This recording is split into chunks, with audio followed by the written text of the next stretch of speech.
एक शाम जिस शहर को मिलती है वो शहर धन्य समझता है। आज पलवल को मिली है। डॉक्टर हरिओम पवार, मैंने बताया कि उन्होंने सांसद का टिकट लौटाया। मैंने बताया कि वो पिछले 36 सालों से स्थायी प्रतिपक्ष की भूमिका निभा रहे हैं। डॉक्टर हरिओम पवार वो जिन्होंने घर नहीं बसाया, लेकिन आज की तारीख में 850 गरीब बच्चों के भरण पोषण और शिक्षा की जिम्मेदारी डॉक्टर हरिओम पवार अपनी कविता के माध्यम से उठाता। जो डॉक्टर हरिओम पवार के पास में कुछ कैसेट भी हैं, कुछ सीडी हैं, इनसे जो भी उन्हें मिलता है वो इन बच्चों के लिए, उनसे आप भरपूर सुनिए। और सुनना चाहें तो मैं उनसे निवेदन करूंगा कि अगर यहां आए हो तो वो आप तक पहुंचे, जिनको चाहे वो ले सकते हैं। डॉक्टर हरिओम पवार वो अटल बिहारी वाजपेयी जी ने अपने जन्मदिन पर 25 दिसंबर को हर साल कोई सम्मेलन किया। शर्त एक ही होती थी कि हरिओम पवार आएंगे तो कब सम्मेलन होगा, वरना नहीं होगा। वो शख्सियत एक बात कहकर बुलाना चाहता हूं, पढ़े लिखे लोग बैठे जिन्होंने हिंदी साहित्य का इतिहास पढ़ा होगा, उन्होंने पढ़ा होगा कि देश को जगाते हुए जयशंकर प्रसाद जी ने कभी कहा था, और क्या कहा था, ये कहा था कि हिमाद्रि तुंग संग से प्रबुद्ध शुद्ध भारती, स्वयं प्रभा समुज्जला स्वतंत्रता पुकारती, अमर्त्य वीर पुत्र हो कि दृढ़ प्रतिज्ञ सोच लो, प्रशस्त पुण्य पंथ है, बढ़े चलो बढ़े चलो बढ़े चलो बढ़े चलो बढ़े चलो। देश बढ़ा, विसंगतियां आई तो हमारे कुनबे के राष्ट्रकवि दिनकर ने, जिनकी आज जयंती, आज उनका जन्मदिन है, राष्ट्रकवि दिनकर जी ने सत्ता की आंखों में आंखें डाल के कहा कि रथ का घर घर नाच सुनो। बोले रथ का घर घर नाच सुनो, सिंहासन खाली करो कि जनता आती है। जनता के पक्ष में खड़े होकर, सत्ता की आंखों में आंखें डालकर, पूरे साहस से सच्ची और अच्छी बात कहने वाला एक व्यक्तित्व जिनका नाम डॉक्टर हरिओम पवार होता है, आज मंच में है। दोनों हाथ ऊपर उठाइए, तब तक तालियां बजाइए, तब तक जो माइक पे आ जाए। डॉक्टर हरिओम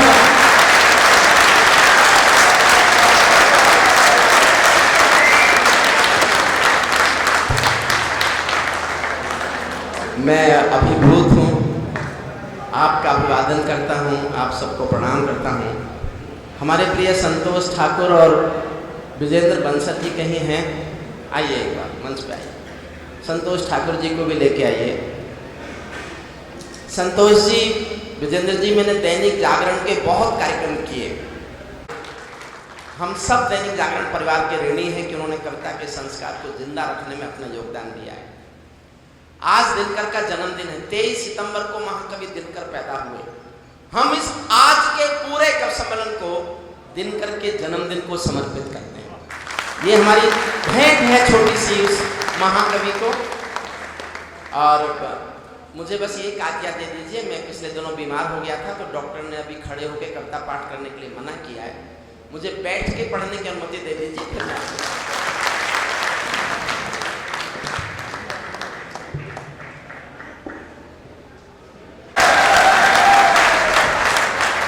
मुझे पता था, लेकिन मैं क्यों बताता, पता तो थी लेकिन मेरी सुनता। आज सब इतने जमे, सचमुच मैंने किसी कवि सम्मेलन को इतनी ऊंचाइयों से प्रारंभ होकर इतनी ऊंचाइयों पर लगातार खड़े रहते नहीं देखा। मैं भी रोज ये काम करता।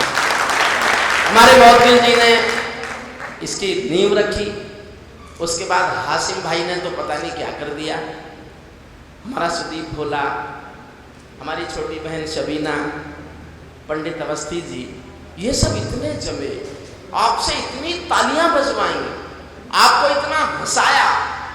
अब आप मेरा संकट समझो क्या है। हंस आप चुके, तालियां बजा बजा के आप थक चुके, अच्छी अच्छी गजलें करता है आपने सुन ली, और मेरा दुर्भाग्य यह है, मेरा नंबर जब तक आता है तब तक ये सब हो चुका होता है। मेरी हालत क्या होती है समझना, आप हरियाणा के लोग समझ जाएंगे। आपने कभी सड़क पर, ठेले पर कोल्हू में गन्ने का रस निकलते देखा है?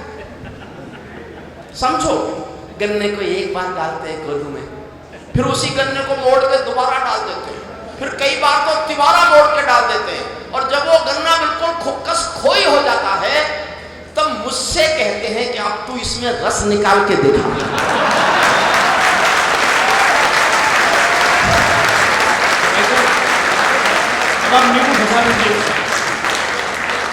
मैं नींबू फंसा की कोशिश करता हूँ। सचमुच आज सबने बहुत अच्छा पढ़ा, मैं दुआएं देता हूँ सबको, बहुत देता हूँ, बहुत अच्छा पढ़ा सब, सचमुच बहुत अच्छा पढ़ा। लेकिन मैं छोटे भाई बहनों से एक बात कहता हूँ, आज सब इतना जमे, जब इनको मालूम था कि मैं यहाँ हूं,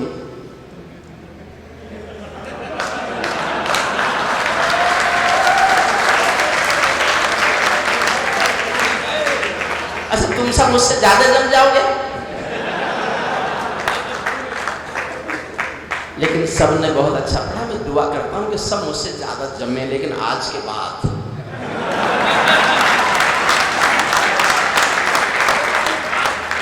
आज्ञा हो तो मैं भी छेड़ूं बीना की झंकारों में, आज्ञा हो तो मैं भी छेड़ूं बीना की झंकारों में, और समय से कह दूं झूमे गाए वेग मल्हार में, मुझको मां शक्ति ने दी है प्राणों में हुंकार में, और विधाता ने सौंपी है अधरों को ललकार में, मैं तो मां बीना पानी से केवल ज्ञान मांगता हूँ, जनगण मन की पीड़ा गाने का वरदान मांगता हूँ, जनगण मन की पीड़ा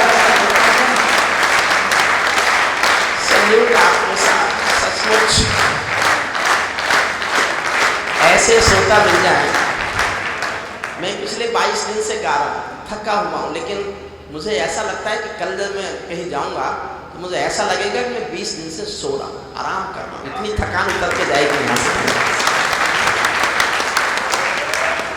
यह मुल्क आस्था का मुल्क है, निष्ठा का मुल्क है, समर्पण का मुल्क है, परंपराओं का मुल्क है, आत्मविश्वास का, हिम्मत, साहस और भरोसे का मुल्क है। बहुत छोटी सी घटना सुनाता हूँ, छोटी सी कहानी है 10 सेकेंड की। क्या है हमारी परंपरा, क्या है हमारे आत्मविश्वास। एक बाप बेटी जा रहे थे किसी रास्ते पर, उनको सड़क पर तेज बाढ़ का पानी मिल गया, दोनों घबराए, बेटा ये बंद कर, सब बंद कर, सब। बाप बेटी जा रहे थे, सड़क पर बाढ़ का पानी मिला, दोनों घबरा गए, कैसे पार करेंगे। पिता ने हिम्मत करके कहा कि बेटी डरो मत, तुम मेरा हाथ पकड़ लो, हम दोनों पार निकलेंगे। बेटी ने छूटते ही कहा पापा मैं आपका हाथ नहीं पकड़ूंगी, आप मेरा हाथ पकड़ लो। पापा ने कहा क्या फर्क पड़ता है बेटी, तुमने मेरा हाथ पकड़ा या मैंने तुम्हारा हाथ पकड़ा, समझ जाओ। तो पीछे तक एक एक व्यक्ति का समर्थन आता, समझिए मैं समझाना चाहता हूं। पिता ने कहा बेटी क्या फर्क पड़ता है, मैंने तुम्हारा हाथ पकड़ा या तुमने मेरा हाथ पकड़ा। बेटी ने कहा पापा पड़ता है, बहुत फर्क पड़ता है, मैं आपका हाथ किसी मजबूरी में अपने स्वार्थ में छोड़ भी सकती हूँ, लेकिन एक बाप अपनी बेटी का हाथ किसी हाथ में।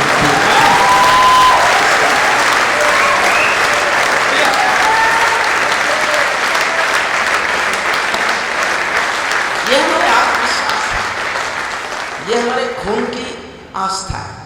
मैं एक बहुत छोटी सी कविता पहले सुनाता हूँ, बहुत आसान कविता, बहुत आसान। में शायद दैनिक जागरण के किसी प्रोग्राम में कभी आया था पलवल में बहुत आया नहीं, इसका मतलब ये इसलिए नहीं आया कि बुलाया नहीं,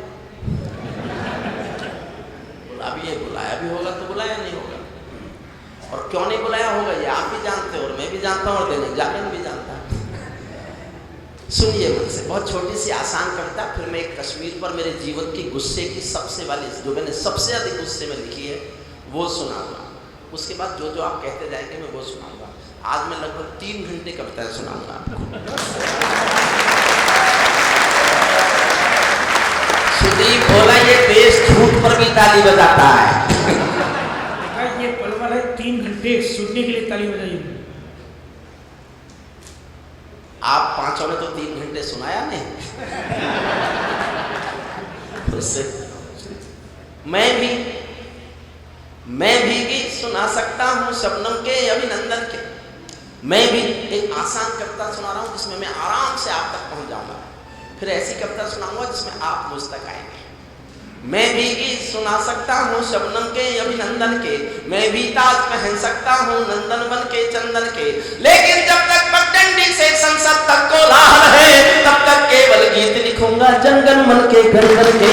तब तक केवल गीत लिखूंगा, तब तक केवल गीत लिखूंगा जनगण मन के घर घर के। जब पंछी के पंखों पर हो पहरे, पूरे सदन के हाथ उठना देखना चाहता हूँ, चल सुनो। जब पंछी के पंखों पर हो पहरे बम के गोली के, जब पंछी के पंखों पर हो पहरे बम के गोली के, जब पिंजरे में कैद पड़े हो सब कोयल की बोली के, जब धरती के दामन पर हो दाग लहू की होली के, कोई कैसे गीत सुना दे बिंदिया कुलकुमली के, कोई कैसे गीत, कोई कैसे गीत सुना दे बिंदिया कुलकुमली के। मैं झोपड़ियों का चारण हूँ, आंसू गाने आया हूँ। मैं एक किसान का बेटा हूँ, मैं झोपड़ी में पैदा हुआ। मैं जीवन में जो बोलता हूँ झूठ कभी भी नहीं बोलता। मैं झोपड़ी में पैदा हुआ, किसान का बेटा हूँ। किसान किसान के आंसू, आंसू की वेदना, वेदना की त्रासदी, त्रासदी की विसंगति गाता हूँ। इसके सिवा मैं कुछ नहीं करता। और मैं किसान का बेटा हूँ। जिस भी दिन मौका मिलता है कब सम्मेलन पढ़ने का, मैं ये बात बताता हूँ मैं किसान का बेटा हूँ। जानते हो क्यों? मैं एक बार लाल किले में कविताएं सुना रहा था। चौधरी देवलाल जिंदा थे, हरियाणा के मुख्यमंत्री थे, मुझे बहुत प्यार करते थे। मंच पर आए और आके माइक लिया और घोषणा कर दी, अगला प्रधानमंत्री किसान का बेटा होना चाहिए। मैं उसी दिन से देश को बताता घूम रहा हूं कि मैं किसान का बेटा हूं।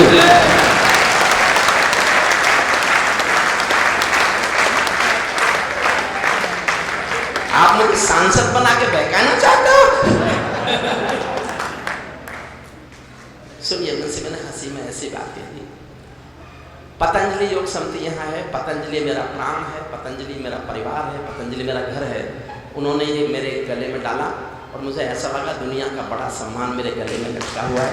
मैं उनका आभारी हूँ। बहन के लोग आए, नाम मुझे सबके याद नहीं है, लेकिन मैं उस परिवार से इतना गहरे जुड़ा हूँ कि उस परिवार के बिना मेरी मेरा कोई वजूद ही नहीं है। पतंजलि योग पीठ के सिवा मेरा कोई वजूद नहीं है। मैं उस परिवार का एक बिल्कुल अदना सा हिस्सा। मैं झोपड़ियों का चारण हूँ, आंसू स्टम्प को बनाई, थोड़ी देर बना रहा हूँ। इन लोगों ने इतना अच्छा पढ़ा सबने, इनका प्रभाव थोड़ा तो कम करना ही पड़ेगा ना साहब। मैं इनकी दीवारों पर थोड़े पोस्टर लगाऊंगा, मुझे अपनी दीवार चाहिए और अपने पोस्टर लगे दिखने चाहिए। मैं झोपड़ियों का चारण हूँ, आंसू गाने आया हूँ, घायल भारत माता की तस्वीर दिखाने लाया हूँ। घायल भारत माता, एक एक चित्र देखना। कहाँ बनेंगे मंदिर मस्जिद, कहाँ बनेगी राजधानी, कहाँ बनेंगे मंदिर मस्जिद, कहाँ बनेगी राजधानी। मंडल और कमंडल पी गए सबकी आंखों का पानी, प्यार सिखाने वाले बसते मजहब के स्कूल गए। इस दुर्घटना में हम अपना देश बनाना भूल गए। कहीं बमों की गर्म हवा है और कहीं त्रिशूल जले, सांझ चले या सोली टंग गई, पंछी गाना भूल चले। आँख खुली तो पूरा भारत ना खूनों से कष्ट मिला, जिसको जिम्मेदारी दी वो घर भरने में व्यस्त मिला। जिसको जिम्मेदारी दी वो, जिसको जिम्मेदारी दी वो घर भरने में व्यस्त मिला। क्या यही सपना देखा था भगत सिंह की फांसी ने? जागो राजघाट की गांधी, तुम्हें जगाने आया हूँ। घायल भारत माता की तस्वीर। एक चित्र और देखना, छठी पंक्ति। आपके दिल में तीर की तरह चुभे तो तालियां उठाना, वरना चुप बैठे सुनते रहे। अंधकार में छठी पंक्ति पर आप तक पहुंचे तो आकाश भर तालियां, पीछे तक एक एक व्यक्ति की। क्या देश बनाया हमने। अंधकार में समा गए जो तूफानों के बीच जले, अंधकार में समा गए जो तूफानों के बीच जले। मंजिल उनको मिली कभी जो 4 कदम भी नहीं चले। क्रांति कथा में दौड़ पड़े हैं गुमनामी की बाहों में, गुंडे तस्कर तले खड़े हैं राजमहल की राहों में। यहाँ शहीदों की पावन गाथाओं को अपमान मिला, डाकू ने खादी पहनी तो संसद में सम्मान मिला। डाकू ने खादी पहनी, डाकू ने खादी पहनी तो संसद में, डाकू ने खादी पहनी तो संसद में सम्मान मिला। राजनीति में लौह पुरुष जैसा सरदार नहीं मिलता, लाल बहादुर जी जैसा कोई किरदार नहीं मिलता। और मैं हिम्मत से कहता रहता हूँ, ऐसा आदमी क्या करता राजनीति में जाके। मुझे तो ये गाना था सुनना साहब, मेरे हौसले को दाद देना और आप मत डरना जब तक मैं कविता पाठ कर रहा हूँ, किसी से मत डरना। राजनीति में लौह पुरुष जैसा सरदार नहीं मिलता, लाल बहादुर जी जैसा कोई किरदार नहीं मिलता। ऐरे गहरे नत्थू खैरे कतरी बनकर बैठे हैं, ऐरे गहरे नत्थू खैरे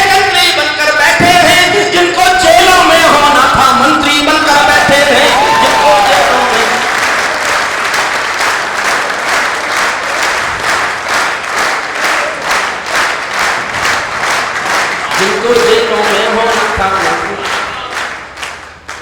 मुझे किसी ने फोन किया, बोले हरियाणा के पर्यटक स्थलों के नाम बताओ।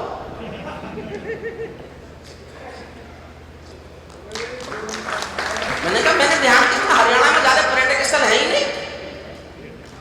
बोले अच्छा, कौन गुफा नहीं देखना चाहता?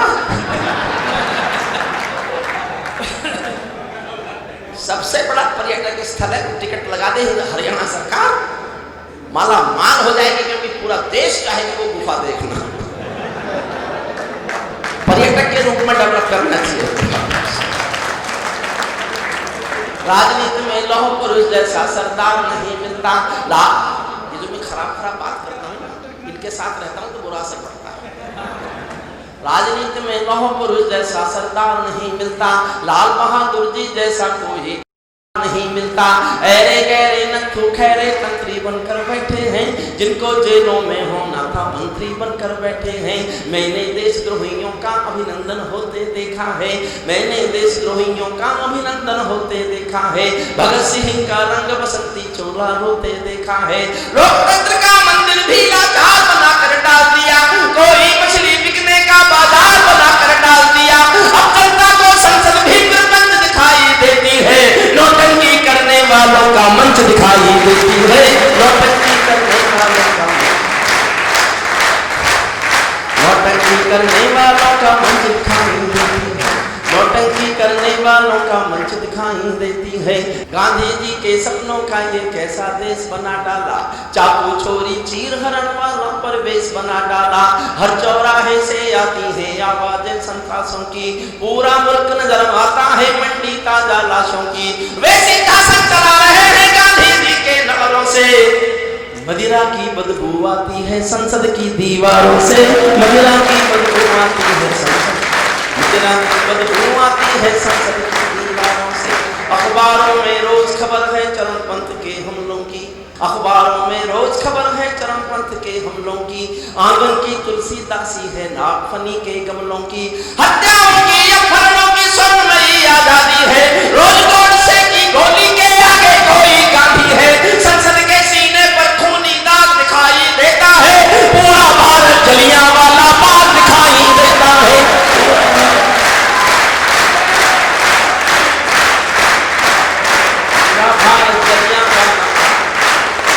आज आपने जिस मन से प्यार से कब सम्मेलन सुना है, प्रारंभ से हमारे छोटे भाई योगेंद्र मौदगिल जी ने जिस तरह से नींव रखी, बड़ी मजबूत नींव रखी। संतोष ठाकुर जी, विजेंद्र अग्रवाल जी, विजेंद्र बंसल जी, मैं एक बात कह के जाता हूँ, मेरा दिल हल्का होगा, मेरे मन का बोझ हल्का होगा। मैं 25 साल लाल किले में गया हूँ करता सुनाने, 25 साल। लेकिन जिस मन से पलवल के दैनिक जागरण के इस उत्सव में आज पलवल की जनता ने कविताएं सुनी है, मैं 25 साल के लाल किले के 25 कवि सम्मेलन, जागरण के इस एक कवि सम्मेलन पर न्यौछावर करना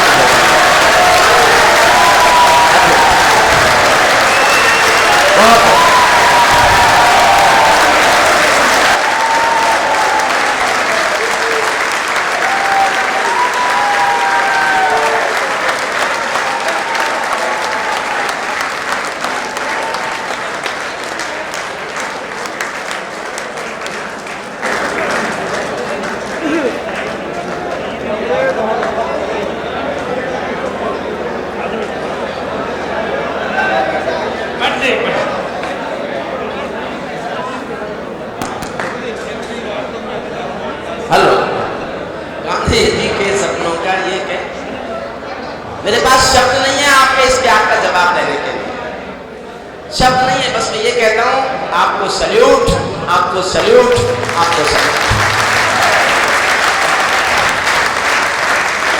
सारा भारत जलियांवाला बाग दिखाई देता है, जब कोयल की डोली गिद्धों के घर में आ जाती है।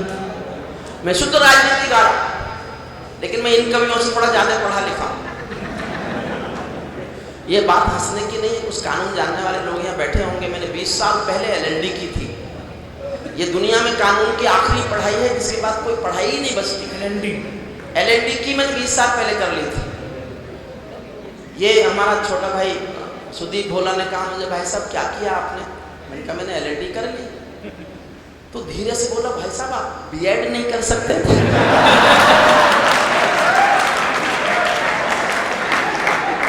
उस दिन मुझे पता चला व्यापम घोटाला कहां कहां तक है।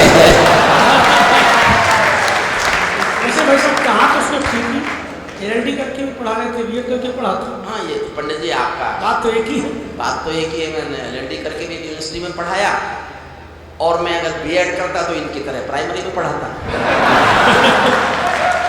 भाई साहब के यूनिवर्सिटी में पढ़ाओ चाहे प्राइमरी में पढ़ाओ।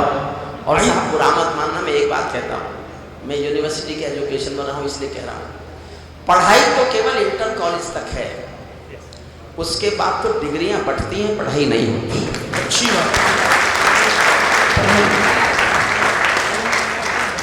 मैं खुद रहा हूं हायर एजुकेशन में, इसलिए मैं बता रहा हूं आपसे। सुनना, जब कोयल की डोली, क्या है राजनीति किसी भी प्रांत की, जब कोयल की डोली गिद्धों के घर में आ जाती है, तो बगला भक्तों की टोली हंसों को खा जाती है। जब जब भी जय चंदों का अभिनंदन होने लगता है, जब जब भी जय चंदों का अभिनंदन होने लगता है, तब तब सांपों के बंधन में चंदन रोने लगता है, तब तब सांपों के बंधन में चंदन रोने।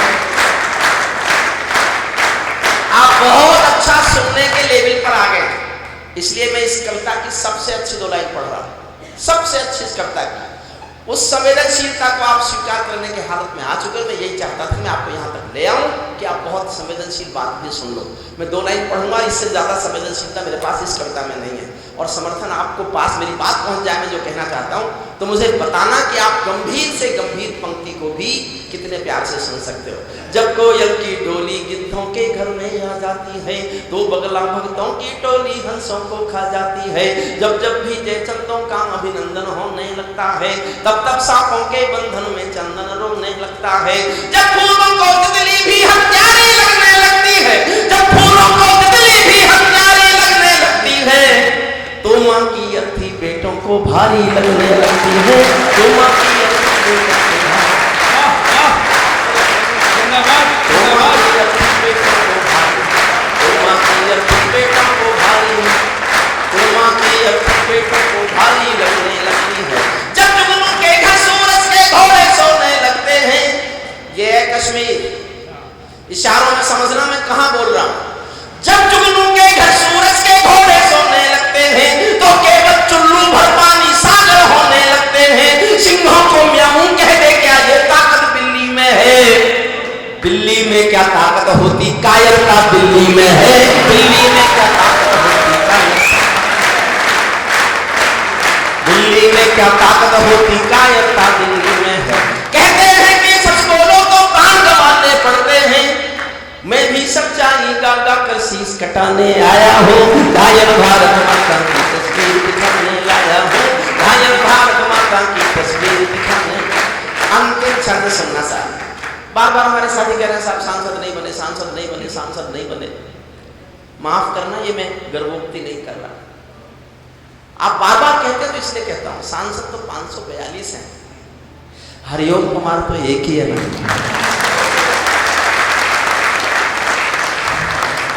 ये प्यार, ये अपनापन मैंने जिस दिन कलम उठाई थी ये तय कर लिया था कि मैं कभी भी सत्ता का हिस्सा नहीं बनूंगा।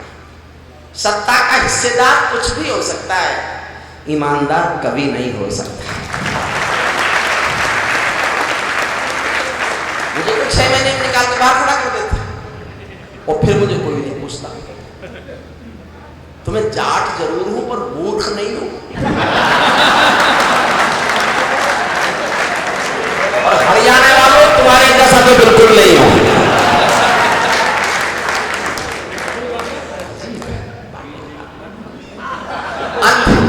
बटवा दूंगा मैं, चिंता सब कर दूंगा। तो अब लोग ये कहां जाएंगे और इस समय कहां जाएंगे? अंतिम छंद सुनना। महाभारत में कथा आपने पढ़ी होगी।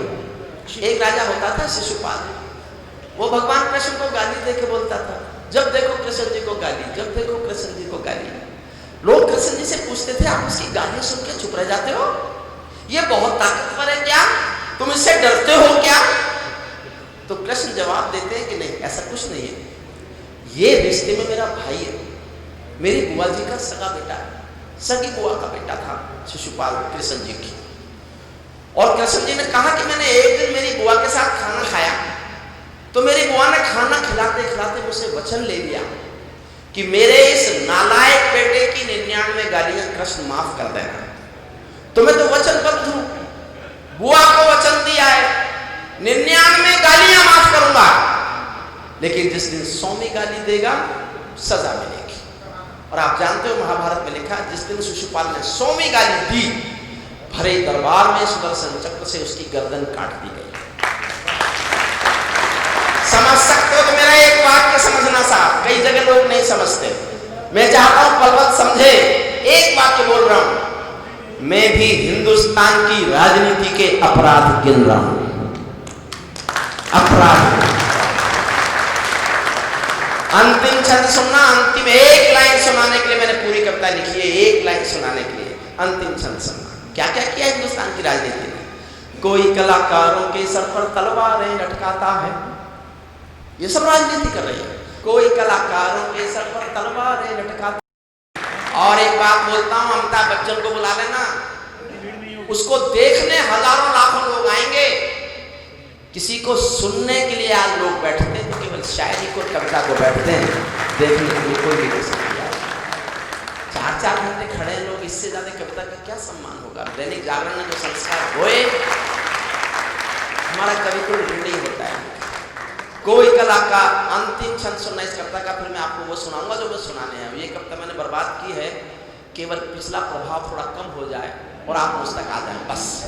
कोई कलाकारों के सर पर तलवारें लटकाता है, कोई कलाकारों के सर पर तलवारें लटकाता है, कोई वंदे मातरम के गाने पर नाक चढ़ाता है, कोई हिमालय ताजमहल का सौदा करने लगता है, कोई गंगा यमुना अपने घर में भरने लगता है, कोई तिरंगे झंडे को फाड़े फूंके आजादी है, कोई गांधी को भी गाली देने का अपराधी है, कोई चाकू घोंप रहा है संविधान के सीने में, कोई चुगली भेज रहा है और मदीने में, कोई ढांचे का गिरना यूएनओ में ले जाता है, कोई भारत मां को डायन की गाली दे जाता है, लेकिन 100 गाली होते ही शिशुपाल कट जाते हैं। तुम भी गाली गिनते रहना, जोड़ सिखाने आया हूं, गायन भारत माता की तस्वीर दिखाने आया हूं, गायन भारत।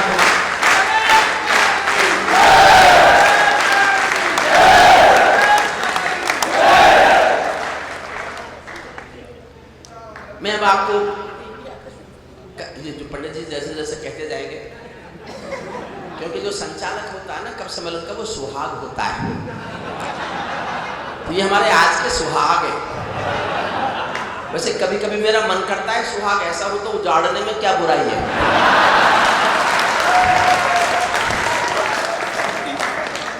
आपने तो शादी नहीं की, आप सुहाग कैसे समझते हैं? हमारी शादी नहीं हुई नहीं, ये गलत सेंटेंस है, हमने शादी की नहीं, ठीक बोलो। मैंने यही बात की नहीं। हमें मालूम था कि इस देश में जिसकी शादी नहीं होती उसको एक बार प्रधानमंत्री और एक बार राष्ट्रपति बनाया जाए।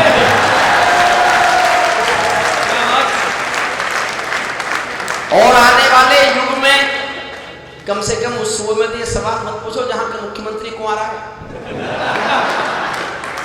हमने यूपी में कुंवारा बना लिया, असम में कुंवारा, उड़ीसा का मुख्यमंत्री कुंवारा, बंगाल की मुख्यमंत्री ममता बनर्जी कुंवारी, तमिलनाडु की मुख्यमंत्री कुंवारी थी, और प्रधानमंत्री को भी मान लो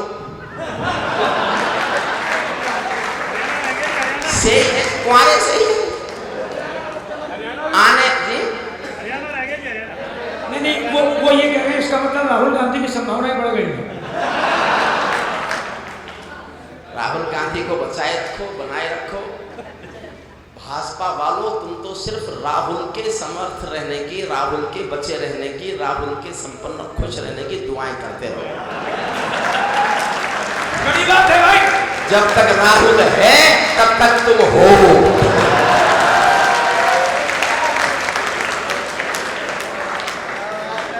आदरणीय सरदार जी बैठे। सरदार जी, मैंने आपको जानता, लेकिन मैं कभी भी दिल से मेरी बात सुनिए, किसी भी सिख भाई की पगड़ी देखता हूं, मैं उसको गुरुद्वारा समझ के सर झुकाता हूं। और इसलिए झुकाता हूं कि हिंदुस्तान की आजादी के लिए जितना कर्जा सिख कौम का है उतना कर्जा किसी और कौम का नहीं। आपको शायद एक जानकारी नहीं है, हो सकता है सरदार जी को भी जानकारी ना हो। मैं इतिहास का सच बताता हूं आपको। अरे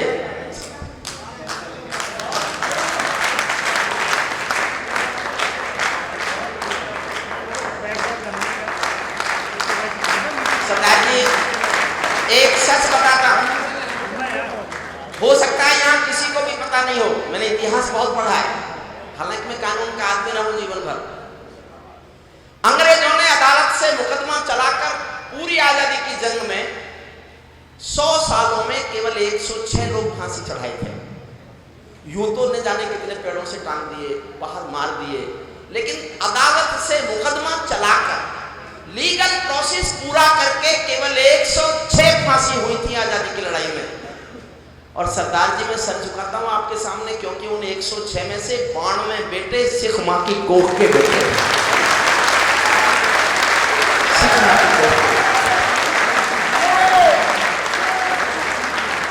मैंने कभी, जब मैंने इतिहास पढ़ लिया, मैंने कविता लिखी थी, लंबी कविता, उसकी 2 लाइन सुनाता हूं। हम कर्जा खाए बैठे हैं गुरु गोविंद की कुर्बानी का। सिर्फ 2 लाइन सुना, मैंने एक लंबी कविता लिखी थी उनका इतिहास पढ़ने के बाद। हम कर्जा खाए बैठे हैं गुरु गोविंद की कुर्बानी का, हम क्या एहसान चुकाएंगे उनकी आंखों के पानी का। हम उनकी पूजा करते हैं आजादी के आधारों में, जिनके आगे जिनके 2-2 बेटे चिन गए दीवारों।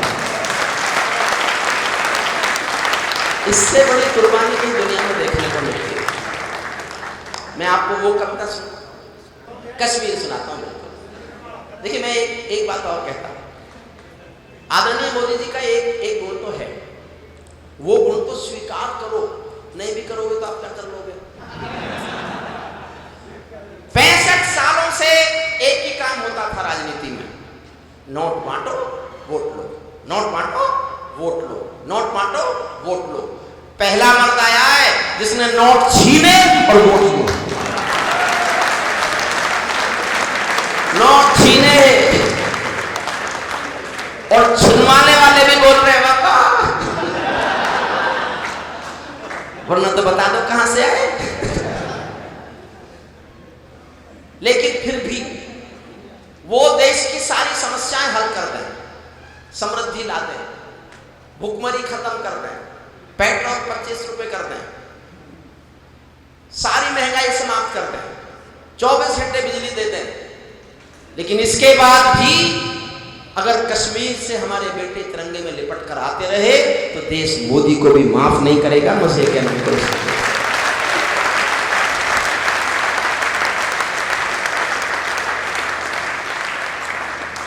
मैं आज तक ये नहीं समझा कि वो मुल्क हमसे डरता क्यों नहीं। हमने चीन को पीछे हटने पर मजबूर कर दिया, जो उससे 10 गुना ताकतवर है।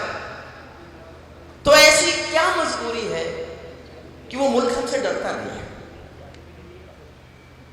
मैं 2 पंक्तियां पढ़ता हूं, देखना चाहता हूं इस तेवर को आप कैसे स्वीकारेंगे। ये 2 लाइन तय करेंगे कि आप इस तेवर को सुनने को तैयार हो कि नहीं।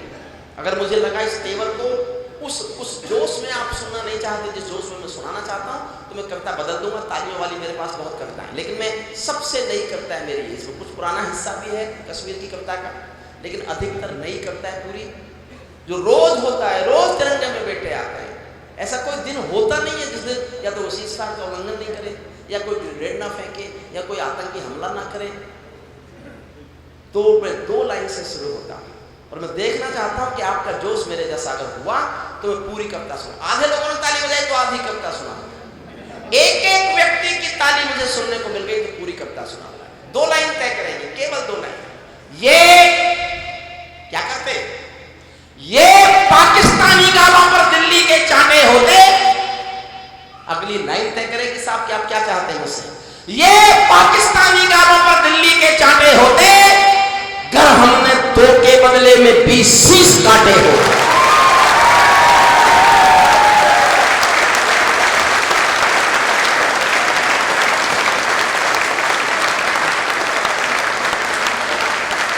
यही सुनाओ साहब, यही सुनाओ।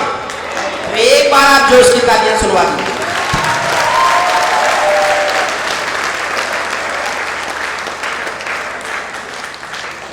सैनिकों का सर काटा गया और हम बातचीत करते रहे। मैंने पंडित सुरेश अवस्थी से पूछा, मेरे छोटे भाई हैं लेकिन मैं उनको छोटी उम्र का बड़ा भाई मानता हूँ। प्रज्ञा और मेधा में कई बार मैंने उनको अपने से बड़ा पाया है, मेरे असंतोषों का जवाब दिया है वो। और दैनिक जागरण परिवार का होकर सांस्कृतिक राजदूत बनकर हिंदुस्तान में कवि सम्मेलन का संस्कार बोने में जितना बड़ा योगदान अकेले एक हिंदुस्तान के कवि ने किया है, इतना हिंदुस्तान के सारे कवियों ने मिलकर भी नहीं किया। मुझे कहने में कोई संतोष नहीं। एक बड़ा बड़ा योगदान है उस आदमी का, भारत में कविता का संस्कार जिंदा रहे। वरना तो मीडिया ने क्या क्या नहीं दिखाया सारा, लाफ्टर, कॉमेडी सर्कस, वो अलग विधान, लेकिन वो लाफ्टर चैलेंज, वो कॉमेडी सर्कस, वो 31 दिसंबर को शराब के नशे में डूबे हुए डिस्को हैं, और ये कविता संवत्सर की शाश्वत धारा है जो कभी समाप्त नहीं हो सकती, कभी समाप्त। हमारे सैनिकों का सर काटा। मैंने पंडित जी से पूछा, अवस्थी जी ये बात मेरी समझ में नहीं आ रही, वो हमारे सैनिकों के सर का क्या करेगा? तो पंडित जी ने जवाब दिया, अरे उसकी तो फौज कायर है और अब से नहीं है, बहुत पहले से। 1971 में बांग्लादेश के समय जिस देश के 93,000 सैनिक हथियार डाल दें, समर्पण कर दें, उससे बड़ी कायरता दुनिया में कहीं मिल रही थी क्या पढ़ने? उसकी फौज आज भी कायर है। वो शायद अपनी कायर फौज को दिखाना चाहता है कि बहादुर हिंदुस्तानी फौजी बेटे का सर होता कैसा है, जो कट तो सकता है।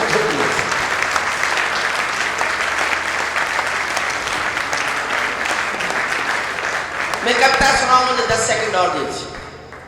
मेरी नींद नहीं उतर रही थी, इसको एक कुर्सी और दो, यहीं आगे बोला, एक कुर्सी और दे दो भैया, सुदीप बोला बैठा दो, एक कुर्सी और ला दो सुदीप। मैं धीरे धीरे सबको यही बोला। और हासिम भाई ने आज बहुत अच्छा पढ़ा, अगर हासिम भाई के लिए भी एक कुर्सी और ला दो तो मैं और हासिम साथ साथ बैठेंगे तो हिंदुस्तान साथ साथ बैठेगा। मैं ऐसा कैसे?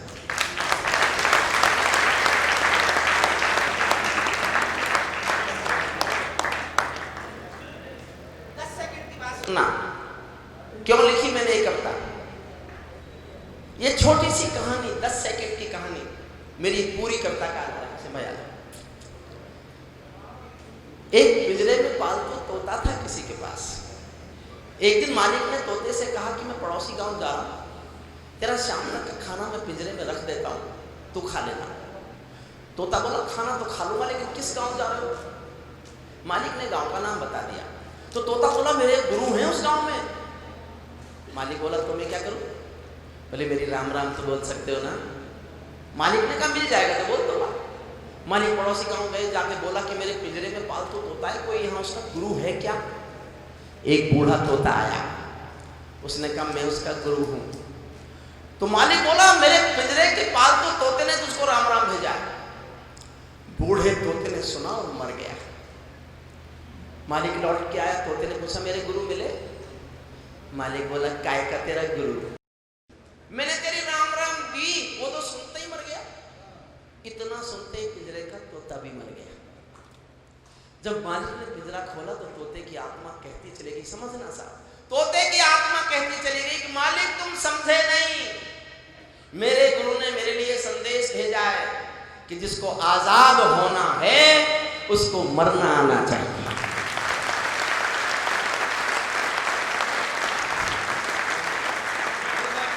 जिसको आजाद होना है उसको मरना आना चाहिए। और ये मैंने इसलिए कहानी सुनाई आपको साहब, भारत 1947 में आजाद हुआ लेकिन फिर कभी एक साथ मरने को तैयार नहीं हुआ।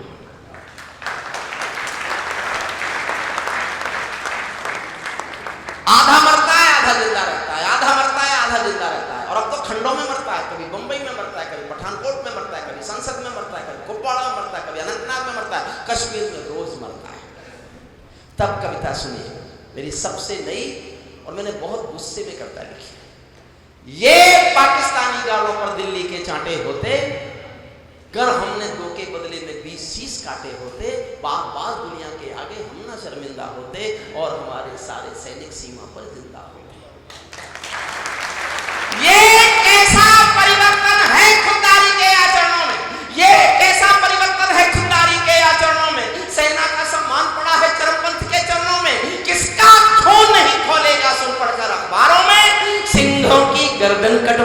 चूहों के दरबारों में।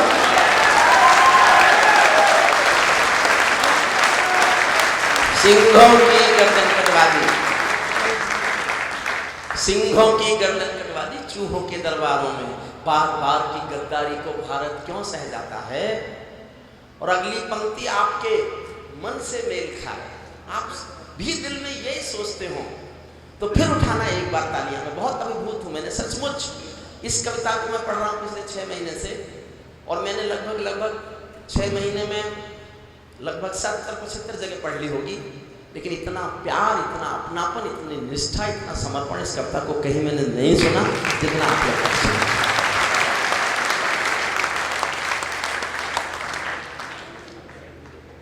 बार बार की गद्दारी को भारत क्यों सहलाता है? ज्यादा संयम भी दुनिया में कायरता कहलाता है। ज्यादा संयम भी दुनिया में कायरता कहलाता है। हमने 68 साल खो दिए श्वेत कपोत उड़ाने में, खूनी पंजों के गिद्धों को गायत्री समझाने में। भैंस के आगे बीन बजाना बहुत हो चुका, बंद करो। खुद को बिच्छू से कटवाना बहुत हो चुका, बंद करो। खुद को बिच्छू से कटवाना बहुत हो चुका, बंद करो। नाक कमी पर बेला चंपा कभी नहीं खिल सकते हैं, पत्थर की आंखों में आंसू कभी नहीं मिल सकते। पत्थर की आंखों में आंसू कभी नहीं मिल सकते। बंदूकों की गोली का उत्तर सद्भाव नहीं होता, जोश बढ़ाना। बंदूकों की गोली का उत्तर सद्भाव नहीं होता, हथियारों के लिए हिंसा का प्रस्ताव नहीं होता। कोई विस्तार कभी शांति के बीज नहीं बो सकता है, और भेड़िया शाकाहारी कभी नहीं हो सकता है,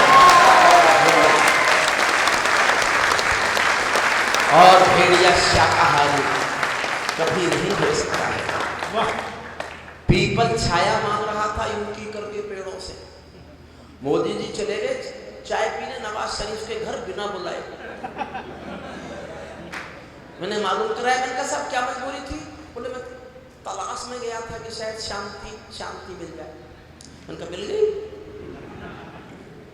वाजपेयी साहब भी गए थे लाहौर बस में, करगिल लेके आए थे करगिल। आप चाय पीने गए बिना बुलाए, आप पठानकोट लेके आए।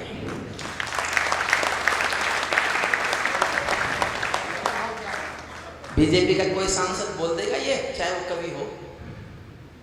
नहीं बोल सकता। बोला तो बाहर, तुम्हें पहले से ही बाहर। फिर भी मैं देहात का आदमी हूं, सचमुच मैं ये झूठ ताली के लिए बोलता कि मैं झोंपड़ी का पैदा हुआ किसान का बेटा हूं। मैंने गांव के मुहावरे उठाए। जब 125 करोड़ का नेता, चुना हुआ नेता, किसी उस व्यक्ति के घर जाए जो विश्वसनीय नहीं है तो कैसा लगेगा, बस मैंने देहाती उपमाएं दी, समझिए। पीपल छाया मांग रहा था यूं करके पेड़ों से। आपको उम्मीद थी आपको वहां से शांति मिल जाएगी? पीपल छाया मांग रहा था यूं करके पेड़ों से, जैसे कोई शेर सुरक्षा मांग रहा हो भेड़ों से। जैसे कोई शेर सुरक्षा मांग रहा हो भेड़ों से। जैसे कोई मोती खोजे झीलों की गहराई में। 68 साल सुनाता हूं भारत पाकिस्तान के एक लाइन में। भारत पाकिस्तान के 68 साल के रिश्तों का एक लाइन का निबंध सुनना, एक पंक्ति का निबंध है, और आपको लगे कि हमने कुछ नहीं किया, 48 साल केवल एक ही काम किया है, तो मेरी इस पंक्ति पर मोहर चाहता हूं पलवल के अच्छे श्रोताओं की। पीपल छाया मांग रहा था यूं करके पेड़ों से, जैसे कोई शेर सुरक्षा मांग रहा हो भेड़ों से। जैसे कोई मोती खोजे झीलों की गहराई में, हम कस्तूरी खोद रहे हैं उल्लू की परछाई में। हम कस्तूरी खोद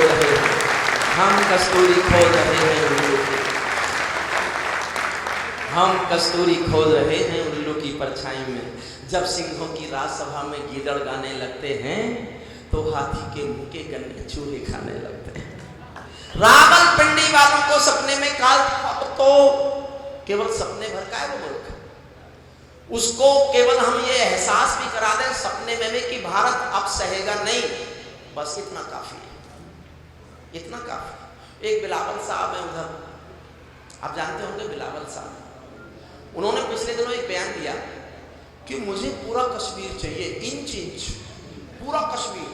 हमारे नेता गुस्से में, हमारे कवि गुस्से में, तो देखो पूरा मांग रहा है। मैं खुश हुआ कि पहली बार को या कल की बात कर रहा है, उसे पूरा चाहिए ना, तो पहले हम पूरा लें।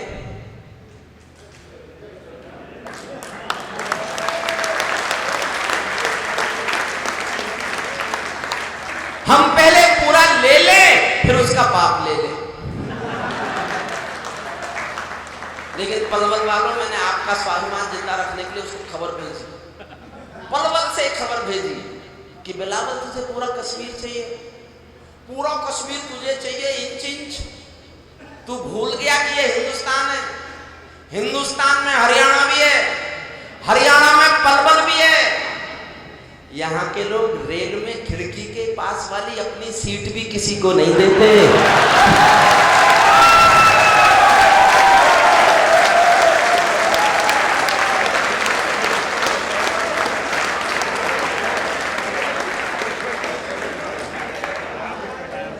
तुझे कश्मीर दे देंगे। अब कविता का जोश शुरू होता है। रावलपिंडी वालों को सपने में काल दिखाओ तो, भारत माता की आंखों के डोरे लाल दिखाओ तो, दिल्ली वालों ठोकर मारो दुनिया के हथकंडों पर, इजराइल से जीना सीखो अपने ही भूखंडों पर, इजराइल से जीना सीखो, इजराइल से जीना सीखो अपने ही भूखंडों पर। भारत माता का बंटवारा है जिनकी अभिलाषा में, वे समझेंगे अर्जुन के गांडी धर्म की भाषा में। मैं 4 लाइन पढ़ता हूं साहब, ये मेरा विचार है। मैंने 39 साल विश्वविद्यालय में पढ़ाया है, लेकिन मैं ये भाषा कभी नहीं बोला जो आज बोलना चाहता हूं। और मैं क्यों बोलना चाहता हूं, कई लोगों ने मुझसे नाराजगी जताई कि पवार साहब ऐसा आप क्यों बोल सकते हैं। मैंने कहा देखो भाई, मैं पिछले दिनों बहुत बीमार हुआ, बहुत बीमार, वेंटिलेटर तक गया, और उतरूंगा कि नहीं उतरूंगा इसकी बहुत उम्मीद नहीं थी। तो ऐसे में आदमी बहुत कोई बीमार हो तो आदमी दुखी में होकर क्या कहता है, हे भगवान या तो मुझे ठीक कर दे या मुझे उठा ले, ऐसे बोलता है ना दुख में। तो मैंने दुख में ही वो बात कही है। जब मैं तिरंगे में लिपटे रोज बेटे देखता हूँ, तो दुख में मैंने एक ऐसी बात कह दी है, उस पर नाराज मत होइए। वो उस मन की कल्पना है जो मन इतना बीमार होकर उठा कि उसने ये महसूस किया कि हे भगवान या तो ठीक कर दे या तो उठा ले। इसी एहसास को मैंने गाया है, और पलवल की जनता ने मुझे हिम्मत से, हौसले से मेरे विचार पर मोहर लगा दी। तो मैं वादा करता हूं जिस दिन मोदी जी मिलेंगे, मैं उनके सामने सीना तान के विचार गाऊंगा।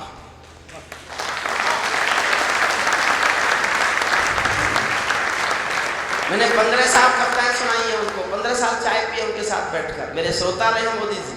और मैं फिर मुझे मौका मिलेगा तो मैं ये गाना चाहता हूं उनके सामने, आप मेरे इस विचार पर मोहर लगाना।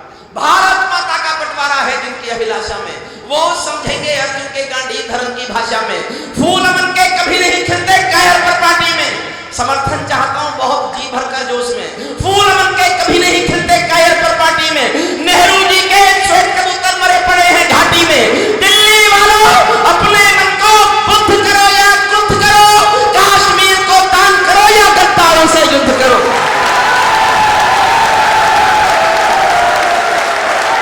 कश्मीर को दान करो।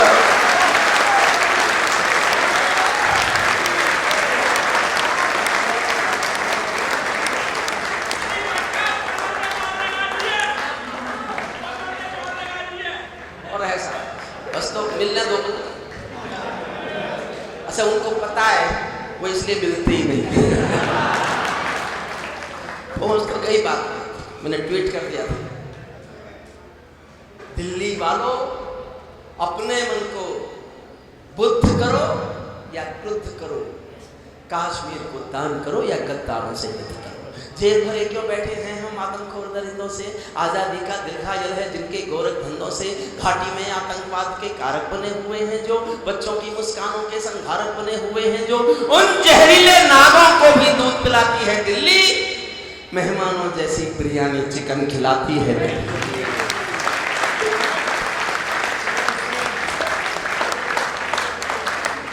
जिनके कारण पूरी घाटी जली दुल्हन सी लगती है। चलो पिछली सरकार की मजबूरी होगी, उनको वोट बैंक की मजबूरी होगी, तुम्हारी क्या मजबूरी है? तुम्हें किसका डर है? तब एक सवाल उठा रहा हूं, मौजूदा सरकार से उठा रहा हूं, और आपको लगे कि कभी होने के नाते यह सवाल उठाने का मेरा हक है, तो मेरे हक को प्यार से सहेज देना। जिनके कारण पूरी घाटी जली दुल्हन सी लगती है, पूनम वाली रात चांदनी चंद्र ग्रहण सी लगती है, जिनके कारण माँ की बिंदी दाग दिखाई देती है, वैष्णो देवी माँ के घर में आग दिखाई देती है, उनके पैरों बेड़ी जकड़े जाने में देरी क्यों है? उनके फन पर एड़ी रगड़े जाने में देरी क्यों है?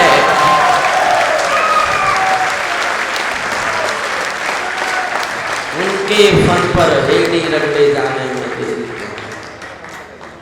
कश्मीर में एक विदेशी देश दिखाई देता है। पाकिस्तान को समझाने में मुझे एक ही नेता का नाम याद आता है, वैचारिक प्रतिबद्धता नहीं है।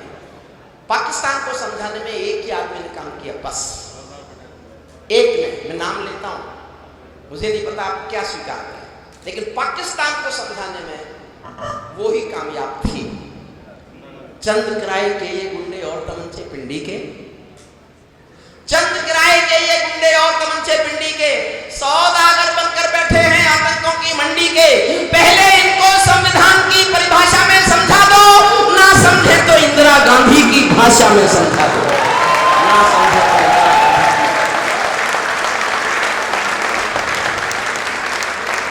ना समझे तो इंदिरा गांधी की भाषा में समझा दो, ना समझे तो इंदिरा गांधी की भाषा में समझा दो।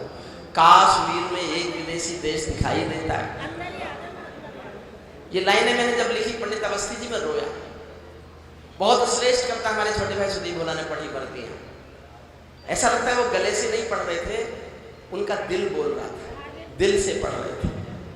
कितनी भावुक पंक्तियां, और आपने उसी मन से सुनी, उसी मन से सुनी। मैं चाहता हूं सुदीप भोला के लिए एक बार तालियां बजाएं, हमारे छोटे उम्र के छोटे भाई हैं। ये हमको एक ऐसा समर्थ कवि मिला है, ऊर्जावान मंच को कवि मिला है पिछले 2-3 सालों में, मैं जिसमें कवि सम्मेलन का भविष्य देखता हूँ। मैं हासिफ भाई जैसे लोगों में इस नई ऊर्जा में कवि सम्मेलन मुशायरों का हम भविष्य देखते हैं। कल की ये हमारी वो मशाले हैं जो इस परंपरा को जिंदा रखेंगी। कश्मीर में एक विदेशी देश दिखाई देता है, संविधान को बेटा बैठ जाओ ना, क्यों खड़े?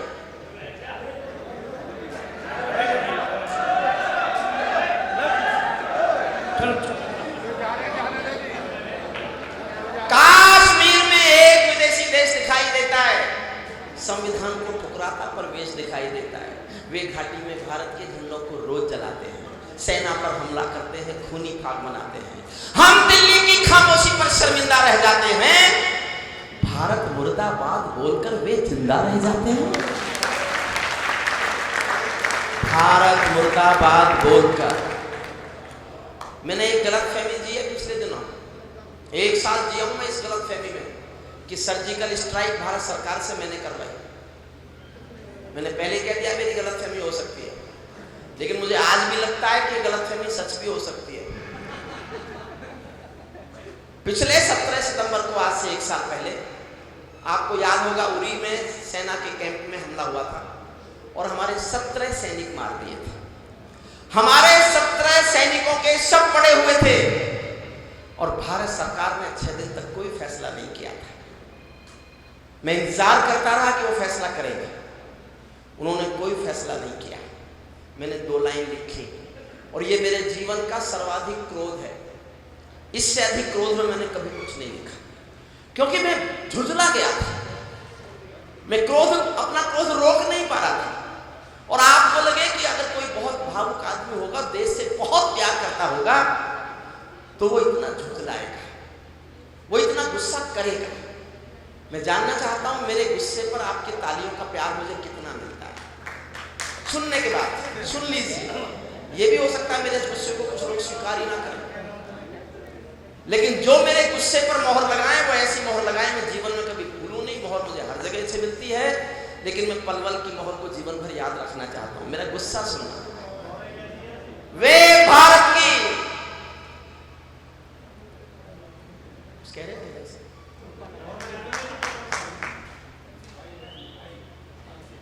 हम दिल्ली की खामोशी पर शर्मिंदा रह जाते हैं। मेरा गुस्सा, मैं समझाना चाहता हूं मैंने गुस्सा क्यों किया होगा, कितना किया होगा, आप कल्पना भी नहीं कर सकते मैंने क्या गुस्सा किया होगा। हम दिल्ली की खामोशी पर शर्मिंदा रह जाते हैं, भारत मुर्दाबाद बोलकर वे जिंदा रह जाते हैं।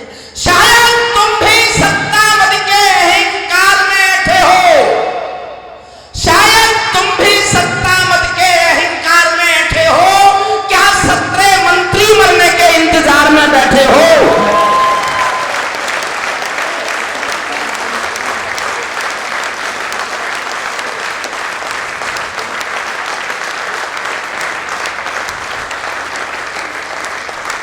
सैल्यूट आपको। उसके बाद फैसला हुआ, सर्जिकल स्ट्राइक हुई।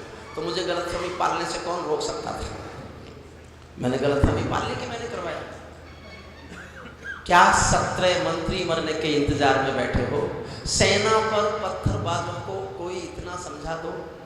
मेरी इस साल की सबसे अच्छी लाइन, सबसे अच्छी पंक्ति है मेरी इस साल की, लेकिन पहुंचती वहीं तक है जो समझना चाहे, और मैं जानना चाहता हूं कितने लोग समझना चाहते हैं। सेना पर पत्थरबाजों को कोई इतना बतला दो, ये गांधी के गाल नहीं है, उनको इतना समझा दो। ये गांधी के गाल नहीं है, ये गांधी के गाल नहीं है, उनको इतना समझा दो। दिल्ली वालों, सेना को भी कुछ निर्णय ले लेने दो। एक बार पत्थर का उत्तर गोली से दे लेना, एक बार। वो तो जीप से एक ही बांधा था बस, एक बार पत्थर का उत्तर गोली से दे लेने दो। जब चौराहों पर हत्यारे महिमा मंडित होते हों, हम आतंकवादी को मार देंगे तो आप उसके नाम पर जलसा करोगे? पाकिस्तान ब्लैक डे मनाएगा? तब मेरी जोश की पंक्तियां सुनना, बहुत जोश की। जब चौराहों पर हत्यारे महिमा मंडित होते हों, भारत मां की मर्यादा के मंजा खंडित होते हों, जब कश भारत के नारे हों, गुलमर्गा की गलियों में शिमला समझौता चलता हो बंदूकों की नलियों में, तो केवल आवश्यकता है हिम्मत की, खुददारी की। दिल्ली केवल 2 दिन की मोहलत दे दे तैयारी की। सेना को आदेश थमा दो, घाटी घेर नहीं होगी। जहां तिरंगा नहीं मिलेगा उनकी खैर नहीं होगी, जहां तिरंगा नहीं मिलेगा उनकी खैर नहीं।